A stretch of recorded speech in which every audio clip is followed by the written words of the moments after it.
kita kendalikan di bawah 3%, jadi kita akan melanggar undang-undang dan kita monitor terus hampir setiap hari kalau di sana di Kunci. Jadi strateginya ya pengendalian pengawalan udah dilakukan, udah cukup lama sih. Ya kita lihat kalau nggak salah masih ada yang mengembalikan anggaran ke kita, kan belum nggak bisa belanja, itu ada beberapa yang nggak bisa belanja ya. Kita lihat harusnya sih masih aman di bawah 3%. Berapa nilainya Pak kalau boleh tahu yang sudah dikembalikan? Wah, saya lupa yang lain masih belum dijumlah semua. Karena ada yang bilang ada yang balikin harus. Sebelumnya kan ada 3,5, ada lagi yang balik. Udah naik 4,5, cuman ada lagi yang balikin yang kita belum rekapitulasi, belum dijumlahin semua datanya. Berapa KL Pak? Pak, saya begini, setiap tahun tuh nggak pernah ada yang 100% diserap. Kita asumsikan awal 99% diserap, ataupun nanti akhirnya ada yang balik lagi. Jadi ini ada yang di bawah itu. Pak, soal biaya pemulihan bencana Pak 51T itu kan kemarin sudah disebutin Pak sama PU dan sama BNPB juga Pak. Itu lebih dari mana Pak dananya? Dananya kan dari APBN, kan waktu begitu APBN selesai di DPR, kita pelajari, kita sisir semua program-program kementerian lembaga. Ternyata masih banyak program-program yang nggak jelas, bahkan nggak jelas. Udah kita sisir semuanya. Even sebelum bencana udah kita kumpulkan 60T dari situ. Jadi siap-siap mau dieksekusi apa enggak. Jadi begitu dibutuhkan 60T yang disebutkan oleh Pak Presiden, itu udah siap. Itu dipastikan Itu APBN dari 2026 ya Pak? Yang 2026 untuk rehabilitasi kan. Misal kalau yang tahun ini kan ada BNPB kan udah ngajuin 1,6 dan masih ada 1,3, atau dia mau ngajuin lagi. Mereka juga sebelumnya punya berapa ratus miliar, jadi masih cukup. Terus tahun 2026 juga untuk daerah-daerah kena bencana akan ada realisasi yang dananya ke daerah yang kita dapat itu kita lembakan supaya mereka bisa bangun. Jadi nggak ada masalah untuk daerah untuk kementerian atau lembaga udah ada yang mengajukan nggak selain BNPB untuk pemulihan? Kan kalau bencana BNPB.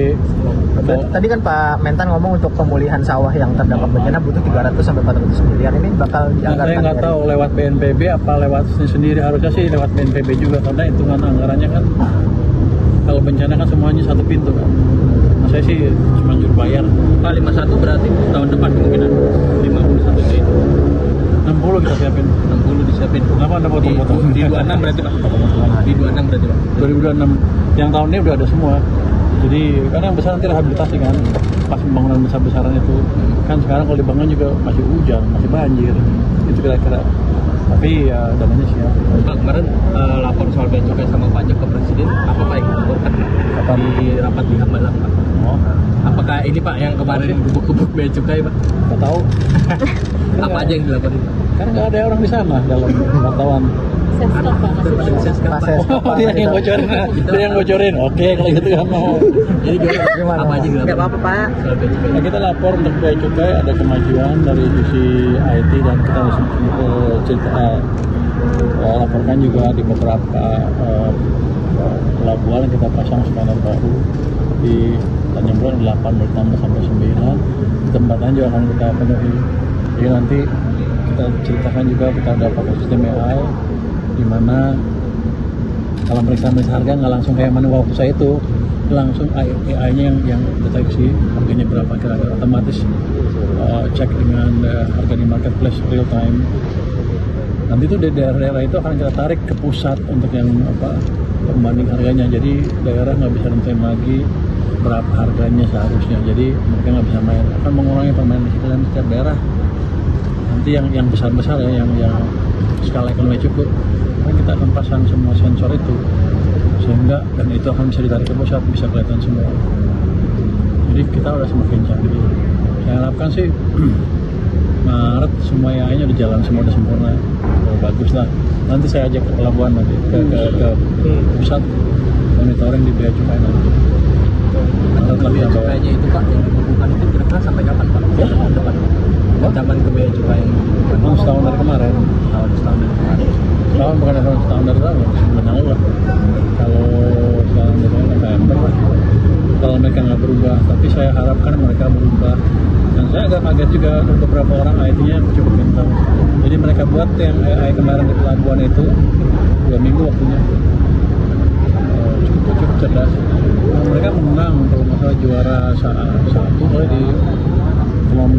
pembuatan software yang diadakan oleh KPK. Jadi orang kita pintar tinggal digebuk-gebuk aja, diawasin yang betul harusnya ini, sehingga diperbaiki, sehingga kita lebih efisien. Oh dulu saya ke bea cukai di sana kan di Manado. Sekarang dia monitor pembandingan dokumen sama standar yang harusnya itu sehari itu cuma bisa 15. Kalau pakai air langsung masuk akan keluar. Jadi akan cepat sekali. Jadi harusnya ke depan saya akan melakukan Hakim bilang kalau pajak dan bea cukai itu bikin penerimaan negara nggak digampang. Ya betul.